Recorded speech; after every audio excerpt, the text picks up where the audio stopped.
안녕하세요. 저는 20대 중반의 여자입니다.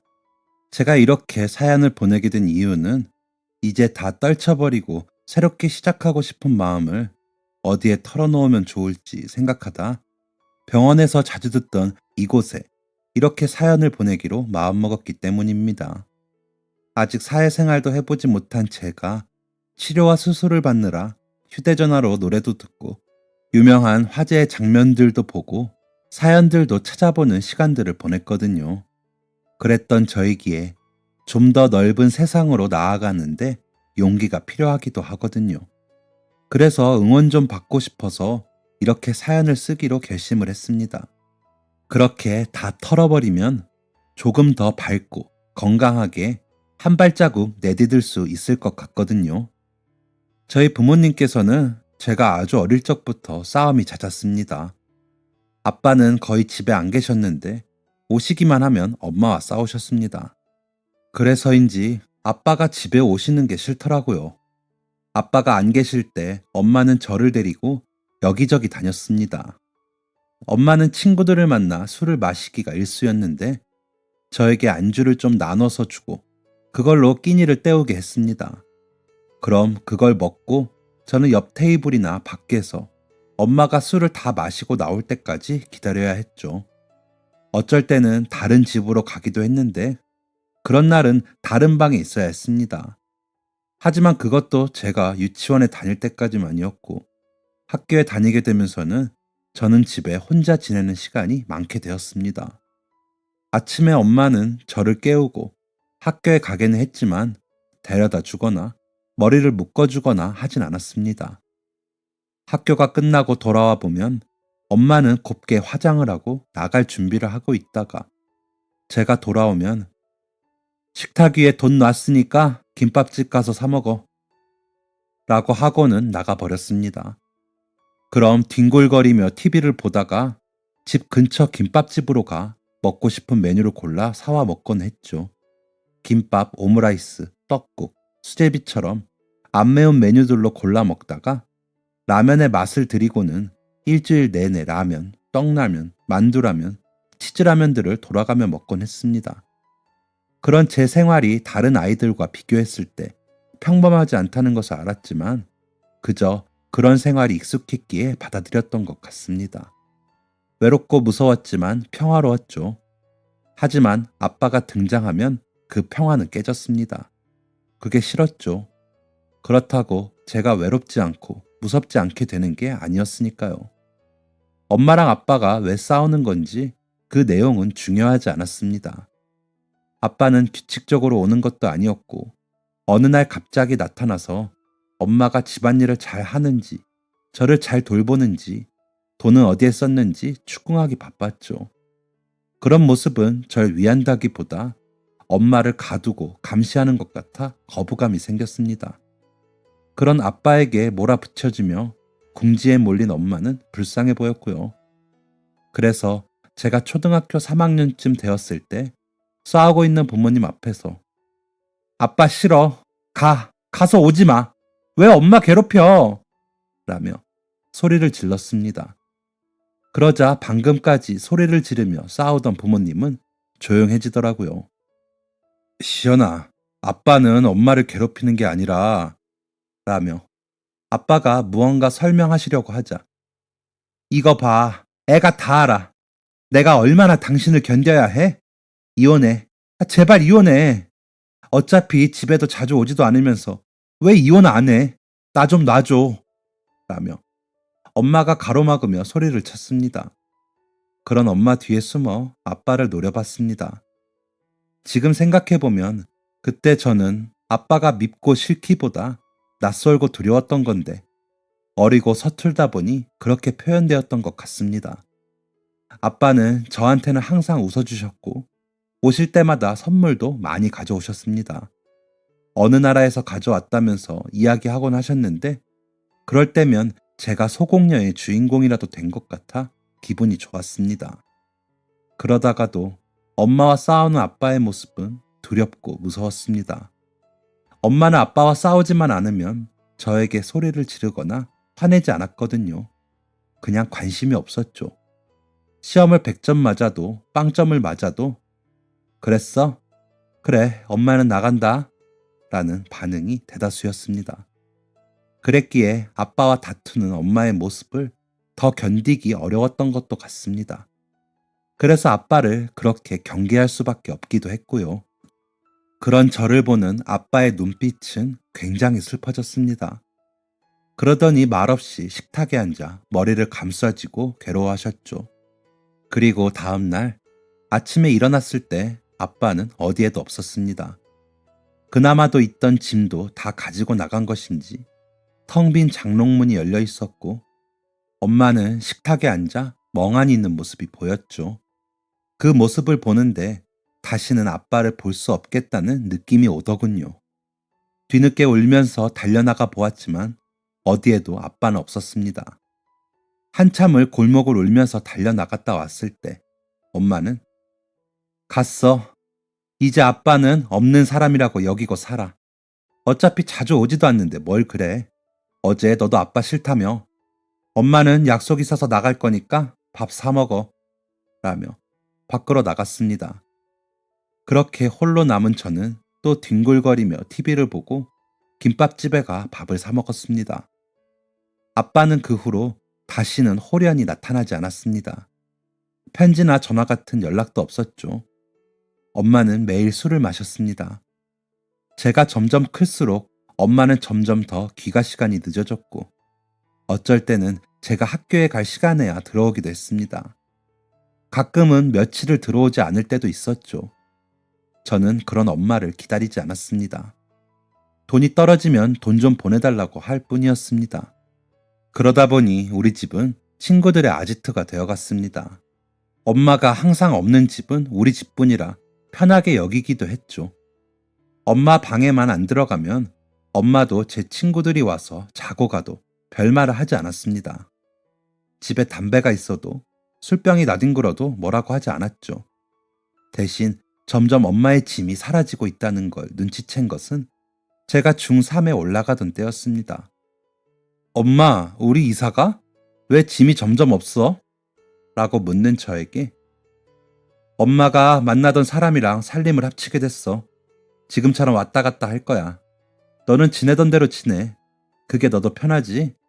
낯선 사람이랑 어떻게 같이 살아? 그 사람 자식들도 있고. 라는 말을 아무렇지도 않게 하더라고요. 그 순간 저는 그렇게 집과 함께 벌어졌다는 것이 깨달아졌습니다. 그래서 지금 다른 남자랑 그 자식이랑 살려고 엄마 자식은 버리고 간다는 거야? 제정신이야? 내가 뭘 해달래? 버릴 것까지는 없잖아.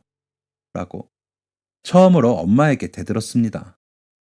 그런 저를 가만히 보던 엄마는 누가 누굴 버려? 내가 너네 아빠야? 그런 거 아니라 내가 오고 간다고. 그 사람 아들은 공부도 잘한대. 너처럼 막 노는 애가 그런 분위기에서 어떻게 견딜래?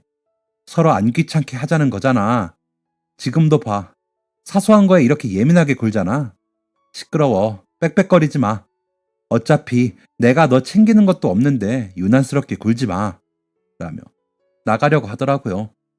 약간의 짐을 가지고요. 그때 무슨 생각이었는지 엄마 손에서 그 짐을 빼서 바닥에 던지며 가지 마. 가지 말라고. 내가 엄마 딸이 맞아? 내가 뭘 다른 걸 해달라고 했냐고. 라며 소리치며 울었습니다. 그러다가 갑자기 정신이 아득해지는 것 같더니 기억이 없습니다. 눈을 떴을 때는 병원이었죠. 제가 눈 뜨는 것을 본 엄마는 팔짱을 끼고 한숨을 쉬더니 너는 무슨 성질머리가 그 모양이야? 하여간 검사 결과 나오려면 더 있어야 한다고 기다리래. 어때? 괜찮으면 그냥 갈래? 라고 묻는 엄마의 얼굴은 귀찮음이 묻어나 너무 미워 보였습니다. 그래서 나 아파. 아프다고. 무슨 엄마가 아픈 딸한테 이런 식으로 해. 가. 귀찮으면. 나 혼자 있어도 돼. 병원비만 주고 가. 라고 했더니 병원비는 맡겨놨니? 하여간 돈 잡아먹는 귀신이다. 여기 카드 있으니까 검사 끝나면 결제하고 이 현금으로는 택시 타고 가. 라며 나가버리더군요. 그런 엄마의 뒷모습을 보며 흑흑거리며 울었습니다. 주변에 다른 사람들이 볼까봐 크게 소리내어 울지도 못하고 울었죠. 의사 선생님이 오셨을 때는 제 베개가 다 젖을 정도로 울고 있을 때였는데, 환자분 많이 안 좋으세요? 어떻게 병원에 왔는지 기억나세요? 라고 묻는 그 메마른 말투조차 반갑더라고요. 그래서 아니요, 저 어디가 아파요? 라고 물었더니 평소에 소변 보는 거 어떠셨어요? 지나치게 피곤하다거나 하진 않았어요? 라고 다시 되물으시더라고요. 그래서 요즘 들어 화장실도 잘 가지 못했고 자꾸 부어 다이어트에도 실패 중이라고 말씀드렸습니다. 검사를 더 해봐야 알겠지만 혈액 검사에서 요산 수치가 너무 높게 나왔어요. 신장이 좀 안 좋은 것 같은데 식사를 신경 써야 해요. 일단은 약 처방해 줄 테니까 가서 먹고 이번 주 안으로 엄마랑 낮에 다시 병원 나와서 검사해요. 어머니가 바쁘셔서 먼저 가신다고 가셨는데 원래는 미성년자 혼자 응급실에 두고 가시면 안 돼요. 엄마한테 그 부분도 다시 말씀드리세요. 라며 돌아서는 의사 선생님의 말에 제 얼굴이 화끈거렸습니다. 제가 버림받은 걸 들킨 것 같아서요. 얼른 수납을 하고 집으로 와보니 엄마의 침이 다 없더라고요. 담배를 피우며 술을 꺼내어 마시면서 울었습니다. 그러다 친구들을 불렀고 다 같이 술을 먹고 담배를 피우며 놀았습니다. 야, 이제 우리 엄마 이 집에서 안 산대. 여기 와서 살 사람 없냐? 라는 제 말에 친구들은 우와, 좋겠다. 나도 엄마 아빠 감시 없이 살고 싶다. 라며 부럽다고 했습니다. 그런 이야기들을 들으니 기분이 좀 나아지더군요. 어쨌거나 제 마음대로 살 수 있는 거니까요. 이렇게 아무렇게나 살아도 누구의 눈치도 보지 않아도 되니까요. 이대로 망가지는 것으로 복수를 하고 싶었습니다. 복수가 되기나 한다면 말이죠. 그날은 그렇게 잠이 들었고 다음날 일어나 보니 학교 갈 시간이 한참 지난 후더군요. 에라 모르겠다 싶어 학교에 가지 않았습니다. 그 다음날도 가지 않았습니다. 그 다음날도 그 다음날도 가지 않았습니다. 그렇게 일주일이 넘게 학교를 가지 않자 엄마가 집으로 오더군요. 야, 아무리 그래도 학교는 가야지. 곧 졸업이잖아. 누가 너보고 공부 잘하래? 졸업장은 따야 아무 고등학교라도 갈 거 아니야. 라며 짜증스럽게 말하더군요. 그날 검사 결과가 어땠는지는 궁금하지도 않나 봐? 라며 물었더니 멀쩡하겠니? 나이도 어린 게 맨날 술 담배에 안 아픈 게 이상하지. 왜? 보호자 데리고 오래? 아휴, 언제 커서 혼자 다닐래. 시끄럽고 학교 가. 가서 졸업장은 따. 고등학교까지는 졸업해야지. 안 그래? 라며 다시 짜증스럽게 말하는 엄마를 보고 있자니 눈물이 나더라고요. 엄마는 왜 날 낳았어? 이렇게 내가 귀찮은데 왜 날 낳았어? 이럴 거면 차라리 아빠 갈 때 같이 보내버리지 그랬어. 왜 데리고 있었어? 왜? 라고 이야기를 하면서 엉엉 울었습니다. 그런 저를 엄마는 아무 감정이 없는 표정으로 내려보더니 징징거리지 마. 너보다 더한 환경에서 사는 애들도 많아. 내가 너 필요하다는 거 안 해준 적 있어? 밥을 굶겼니? 옷을 못 입혔니? 용돈도 달라는 대로 줬잖아. 라며 한숨을 쉬더군요. 알았어. 학교도 가고 졸업도 하고 고등학교도 갈 테니까 돈이나 잘 붙여 그럼. 그동안 내가 얼마나 아껴 썼는지 알아? 다른 애들처럼 브랜드 옷 사지도 않고 가방이며 신발도 다 보세만 사서 썼어. 밥값만 주면 뭐 다 되는 거야? 앞으로 한 달에 50만 원씩 보내. 집값은 당연히 엄마가 내고 어차피 밥도 안 해주면서 이렇게 오지 않아도 돼. 엄마 올 일 없게 할 테니까 오지 마. 가, 청소하게. 라며 엄마를 밀어냈습니다. 그러자 엄마는 돈 50만 원이 누구네 개 이름인 줄 알아? 용돈은 되는 대로 보낼 거야. 벌어 쓰던지. 집값 내주는 것도 감사하게 여겨야지. 건방지기는. 하면서 화를 내며 나갔습니다. 그렇게 엄마가 나간 집을 깨끗하게 청소했습니다. 그동안 밀어놓았던 빨래도 하고 쓰레기도 싹 버렸습니다. 엄마 방도 다 치우고 그 방문은 닫아놓았습니다. 그리고 마트에 가서 장을 봐 음식을 했습니다. 밥도 하고 찌개를 끓였죠. 반찬을 사오기는 했지만 일부러 밥상을 차려 먹었습니다. 김도 놓고 달걀말이도 하니 제법 엄마가 차린 것 같은 밥상이 되었습니다. 잘 먹겠습니다. 라고 괜히 큰 소리로 외치고 밥을 먹는데 목이 메더라고요. 눈물이 나는데도 멈추지 않고 꾸역꾸역 밥을 먹었습니다. 그러면서 괜찮아, 괜찮아 라는 말을 곱씹으며 밥을 다 먹었습니다. 맛은 좀 없었지만 김밥집에서 사 먹는 밥보다는 더 든든하더라고요. 배가 든든해지니 조금은 덜 외로워졌습니다. 그날 저녁 놀러온 친구들에게 밥을 차려줬습니다. 친구들은 전처럼 놀고 싶어 했지만 나 이제 술, 담배 끊을 거야. 너희도 끊어. 나 이제 공부도 하고 착실하게 살아보려고 라며 말렸습니다. 친구들은 저의 그런 변화에 놀라면서 참나 차시연 너가 얼마나 가나 보자 라며 비웃었습니다. 그런 친구들에게 하루라도 그렇게 살아보려고 혹시 아냐? 그러면 하늘에서 나 불쌍하게 여겨서 좀 봐줄지 라며 웃었습니다. 그렇게 친구들이 돌아가고 설거지를 하고 있는데 또 눈물이 났습니다. 도대체 어디서부터 잘못된 건지 모르겠더라고요. 내가 태어난 것 자체가 문제인 것 같은 생각도 들었습니다. 그래서 아빠도 엄마도 다 날 떠나고 버려진 거라고요. 하지만 저는 제가 싫지 않았습니다. 비록 저는 공부도 잘 못하고 예쁘지 않아도 손재주도 제법 있고 친구들 사이에서 인기도 있었습니다. 패션 감각도 좋았고 말도 재미있게 잘했습니다. 장기자랑에 빠지지 않고 나갈 만큼 노래와 춤도 제법 추었습니다. 학교 선생님들도 공부만 잘하면 참 좋겠다는 말을 하시면서 예뻐해 주셨습니다. 아무도 돌보지 않은 아이치고 저는 제법 잘 자라고 있다고 생각했습니다. 그런데 정작 절 낳아준 부모라는 사람들이 저를 버리고 내팽개치고 다들 떠나버린 것이 참 비참하고 슬펐습니다. 그래서 제 스스로가 저를 아끼고 사랑해 주기로 결심했습니다. 그렇게 결심이 서고 나니 학교도 열심히 다니고 방과 후에 펜시점에서 알바도 하면서 저를 위해 돈을 벌었습니다. 중학교 졸업식에도 엄마는 오지 않았지만 저는 저를 위해 꽃을 사 스스로를 축하했습니다.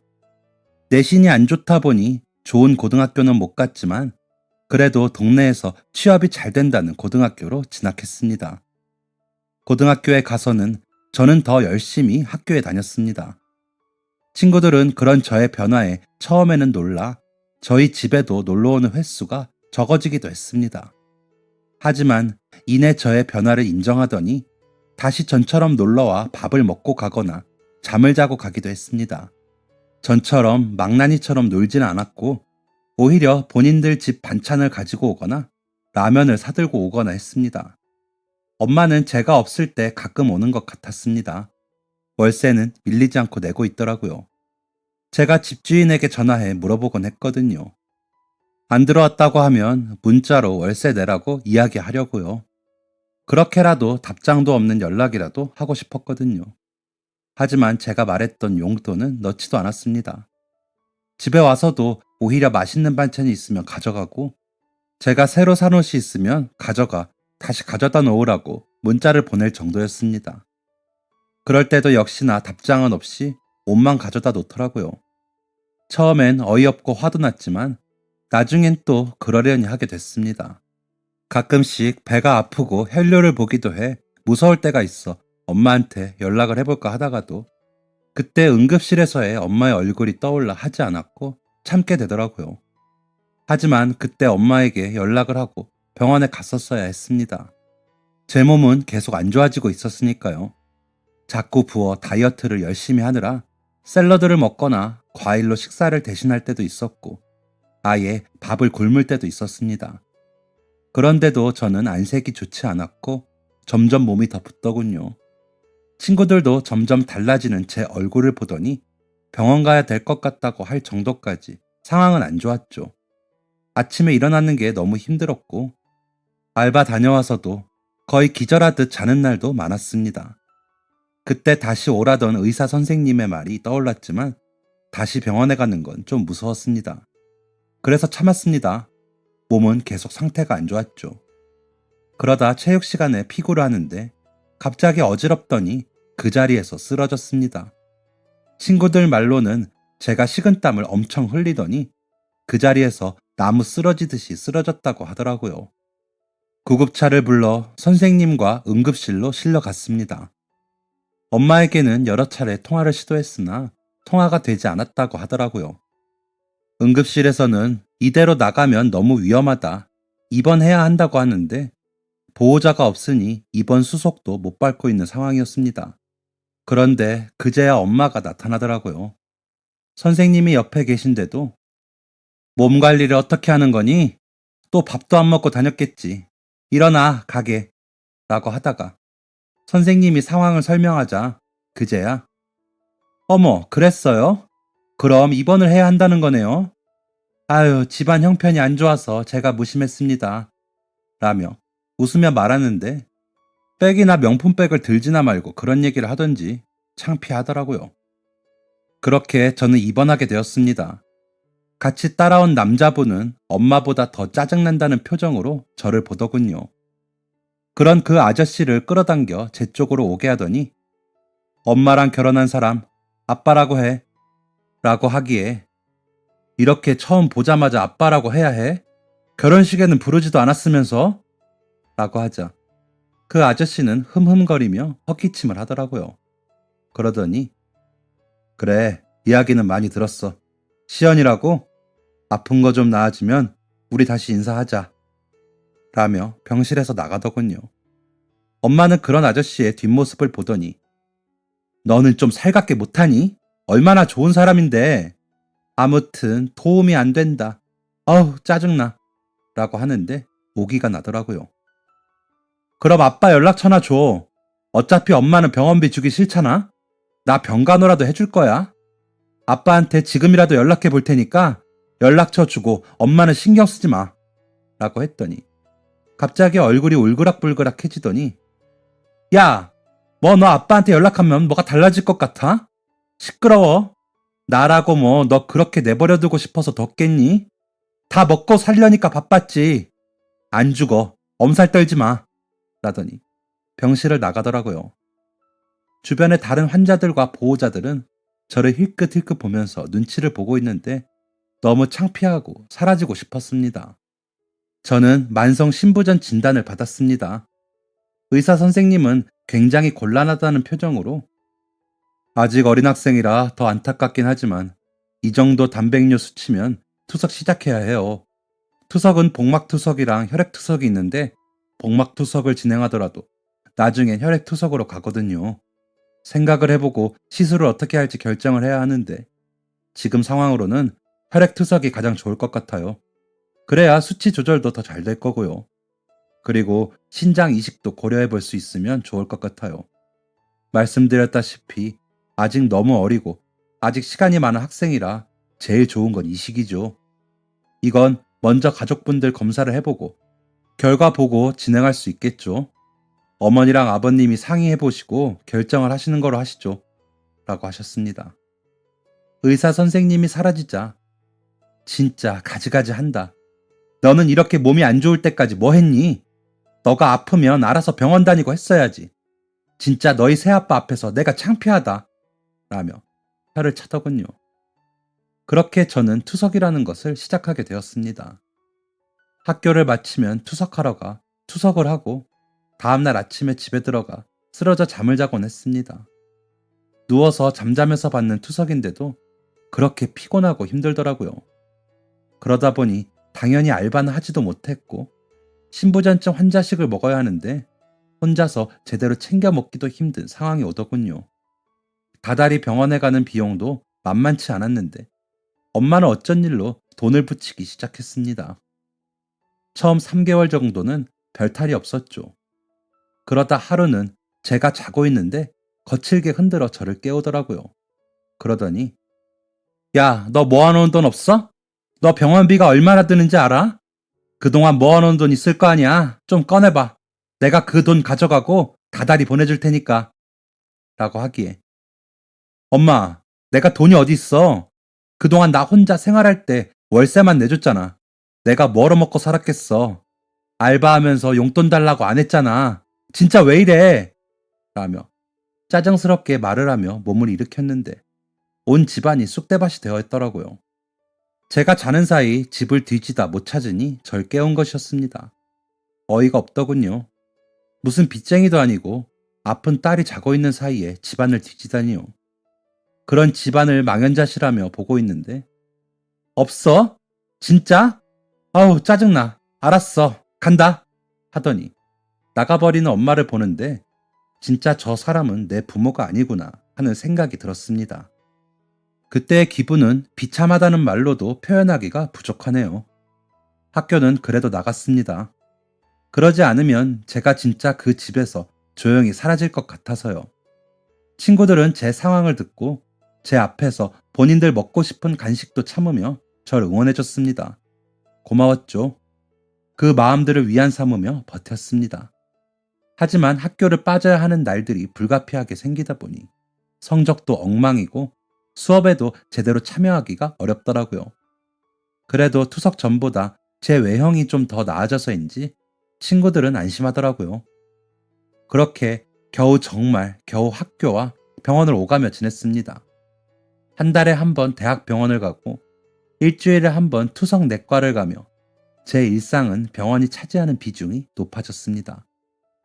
투석을 시작했는데도 구역감이 높아 밥을 먹다가 구토를 하기도 했고 자극적인 음식은 입에 댈 수도 없어 입맛도 없어 식사를 제대로 못하다 보니 몸은 마르고 얼굴만 퉁퉁 부어있는 상황이 되었습니다. 친구들과 어디 놀러 가거나 하는 건 꿈도 못 꿨죠. 그러던 어느 날 한 남자가 집 안으로 들어가려는데 붙잡더라고요. 변태인가 싶어 무서운 마음에 돌아봤을 때 저는 눈물만 주룩주룩 흘리며 그 자리에서 아무 말도 못하고 서 있었습니다. 시연아, 너 왜 병원 다녀? 어디 아파? 아빠가 그동안 못 와서 미안. 그런데 이게 무슨 일이니? 라며 절 보는 아빠의 눈빛은 너무 따뜻했습니다. 2년 전쯤 누군가 집 앞에 선물을 놓고 간 적이 있었는데 그게 아빠인 걸 알고 있었습니다. 그렇게 1년에 한 번, 2년에 한 번씩 집 앞에 무언가를 놓고 가는 사람이 아빠라는 것도 알았죠. 하지만 제 얼굴도 보지도 않고 그렇게 가버리는 아빠가 야속해 기억하기도 싫었는데 제 앞에 아빠는 저를 너무 걱정하는 표정으로 서 있더라고요. 그런 아빠의 눈을 보는 순간 저도 모르게 눈물만 주룩주룩 흘릴 수밖에 없더라고요. 그러다 왜 이제 와? 내가 얼마나 기다렸는데 왜 이제 와? 라며 소리를 질렀습니다. 그런 저를 아빠는 꼭 안아주면서 미안해. 아빠가 미안해. 아빠가 용기가 없었어. 너희 엄마 말만 믿지 말걸. 이라며 우시더라고요. 그렇게 그 자리에서 서로 안고 울다가 집 안으로 들어왔습니다. 기운이 없어 정리를 제대로 못해 엉망인 집안 꼴이 창피했지만 아빠를 그렇게 밖에 세워놓을 순 없으니까요. 아빠가 집안을 둘러보며 너희 엄마는 여전하구나 라고 하시기에 내가 그랬어. 엄마는 여기 살지도 않아 라며 말을 하자 안 살아? 그럼 너 혼자 학교 다닌다고? 라고 하시며 황당하다는 표정을 보이시더라고요. 그래서 그런 지 꽤 됐어. 나 중3 때부터 나 혼자 지냈으니까 한 3년 됐나? 아프기 전에는 알바해서 생활비 벌어 썼는데 요즘은 알바 못해서 엄마가 조금씩 보내줘. 그래도 월세는 안 밀리고 내주더라. 라며 씁쓸히 웃었는데 아빠가 화가 나고 있다는 게 느껴지더니 너 그럼 그동안 용돈도 못 받았어? 라고 하시기에 엄마가 돈이 어디 있어. 새로 결혼한 아저씨한테 생활비 받아서 겨우 사는 것 같던데 라고 했습니다. 아빠는 아빠가 그동안 너 양육비도 보내고 이 집도 전세금 올려줘야 한다고 해서 목돈도 여러 번 보냈고 그런데 이 집 월세야? 그리고 너 앞으로 들어놓고 자동이체한 보험도 잘 빠져나갔던데 너 아프면서 보험비도 나왔을 텐데 라고 하시더니 머리를 감싸 안고 괴로워하시더라고요. 그러더니 주머니에서 수첩을 꺼내 여기저기 전화를 하시더니 확인을 하시더라고요. 그러더니 아빠가 너희 엄마 말만 믿고 미안, 진짜 미안하다. 아빠는 엄마가 시연이가 아빠를 너무 싫어한다고 전화도 만나는 것도 하지 말라고 그래서 조금 크면 아빠를 이해해 줄까 싶어서 아빠는 기다렸어 라며 이야기를 시작하시더라고요. 아빠는 원양 어선을 타는 선원이신데 한 번 배가 뜨면 짧으면 6개월에서 길게는 2년도 한국에 배가 안 들어오기 때문에 자주 오지 못하셨답니다. 하지만 임금이 센 직군 덕에 한 번도 부족하게 돈을 보낸 적 없었는데 엄마는 저를 돌보기보다 놀러 다니는 게 많아 보여 그렇게 많이 다툰 거라 하시더라고요. 그러다 제가 아빠에게 밉다고 가라고 한 날 아빠가 가끔 얼굴이나 비추면서 저에게 안 좋은 영향을 끼친다고 생각해 엄마와 이혼을 하고 돈만 보내셨답니다. 엄마의 성향을 알기에 일부러 가끔씩 몰아서 양육비를 보냈고 입국하면 집 앞에 숨어 저를 몰래 보고 갔곤 하셨답니다. 엄마가 안 보여 이상하다 싶긴 했지만 이런 상황인 줄은 몰랐다며 한숨을 쉬시면서 저에게 사과를 하셨습니다. 아빠의 말을 듣고 보니 저는 버림받은 게 아니었다는 사실만으로 저는 기뻤습니다. 까맣게 그을리고 주름이 팬 얼굴로 눈물이 그렁그렁해 말하는 아빠를 보자니 진심이 느껴졌거든요. 그래서 아빠, 내가 미안. 그때는 가끔 오는 아빠가 너무 무섭고 그래도 엄마는 나랑 있으니까 엄마 편을 들고 싶었나 봐. 아빠가 그런 일 하는지도 몰랐어. 엄마가 아빠는 날 버렸다고만 해서 그런 줄 알았어. 라고 이야기하면서 울었습니다. 아빠는 그런 저를 안아주시며 이제 아빠가 우리 시연이 직접 챙길게. 시연이도 당분간은 좀 기다려줘. 미안. 라고 하시더라고요. 아빠는 그렇게 며칠 동안 여기저기 뭘 알아보시느라 바쁘셨습니다. 그러면서도 제 식단을 알아봐 밥도 해주시고 병원도 같이 가주시고 학교도 데려다 주셨습니다. 그리고는 집 이사도 시켜주셨어요. 학교가 더 가까운 집으로요. 학교에도 오셔서 담임 선생님도 만나시고 하시는데 진짜 든든했습니다. 그렇게 한 6개월은 아빠와의 꿈 같은 시간을 보냈습니다. 엄마는 이사를 하면서 집 주인이 연락을 했는지 전화를 해. 너 어디로 이사 갔어? 보증금은? 왜 너 멋대로 해? 라고 하기에 내가 이사를 가든지 말든지 무슨 상관이야. 그동안 아빠가 나 키우라고 보낸 돈은 다 어쨌어? 나 아프면서 보험금도 나왔다며? 그 돈 다 어쩌고 나한테 돈 달라고 그랬어? 그거에 비하면 보증금은 별것도 아니잖아. 내가 다른 집 구하느라 썼어. 앞으로 용돈 달라고 안 할 테니까 연락도 하지 마. 역겨우니까. 라고 했더니 너 너희 아빠 만났어? 어쩐지 연락 올 때가 됐는데 조용하다 했어. 그래서 너 얼마 받았어? 야, 그 돈이 왜 너 돈이야? 내가 너 보호자인데. 라고 소리를 치더군요. 너 애한테 뭐 하는 짓이야? 내가 애 엄마니까 봐주는 것도 여기까지야. 그간 너가 한 짓 다 묶어서 고소하기 전에 애한테 연락하지 말고 이제 애 팔아서 돈 받아먹을 생각하지 마. 한 번만 더 연락해서 애한테 돈 이야기 해. 너 내가 가만 안 둬. 라고 하시는 아빠의 모습이 너무 감동적이었습니다. 그렇게 저를 아끼는 사람이 있다는 것이 행복하더라고요. 그러다 아빠가 시연아, 아빠가 계약이 되어 있는 일이 있어서 한 2년 정도 또 나가야 할 것 같아. 근데 이번이 마지막이야. 갔다 와서 시연이 이식도 알아보고 할 거니까 걱정하지 말고 아빠가 연락 자주 할게. 돈도 아빠가 넉넉하게 주고 갈 테니까 그동안 생활하면서 쓰고 아빠가 알아보니까 환자식 배달해주는 업체가 있더라. 거기 반찬 배달 오게 해뒀으니까 밥 굶지 말고 엄마랑은 연락하지 마. 알았지? 라며 절 꼭 안아주셨습니다. 너무 서운하고 또 혼자 남겨진다는 생각에 가지 말라고 졸라볼까 했지만 아빠가 한 약속을 믿고 씩씩하게 지내보기로 했습니다. 2년이면 저는 학교도 졸업하고 성인이 되니 엄마와의 관계도 확실히 정리해두고 아빠랑 더 행복할 날을 기다리면 되니까요. 엄마는 아빠가 배를 타고 얼마 안 있다가 학교 앞으로 찾아왔더라고요. 멀리서 엄마인 걸 보고 다가갔는데 다짜고짜 따귀를 때리면서 배은망덕한 게 기껏 거둬줬더니 이런 식으로 내 뒤통수를 쳐? 다른 거 다 필요 없고 돈이나 내놔. 라고 하기에 당신이 엄마야? 돈을 주면서 혼자 지내라고는 못할 망정 있는 돈도 뺏어? 라고 하자 제 머리채를 잡으면서 돈 내놓으라고 소리를 치더군요. 친구들이 신고를 해 경찰이 오고 파출소로가 사실대로 말을 했습니다. 엄마는 갑자기 교양을 떨며 아이가 가출을 해서 잡으러 온 거예요. 거짓말을 하는데 주소지가 다른데 무슨 가출이요? 라며 경찰 아저씨가 말을 하는데 곁에 있던 제 친구들이 얘 중3 때부터 혼자 살았어요.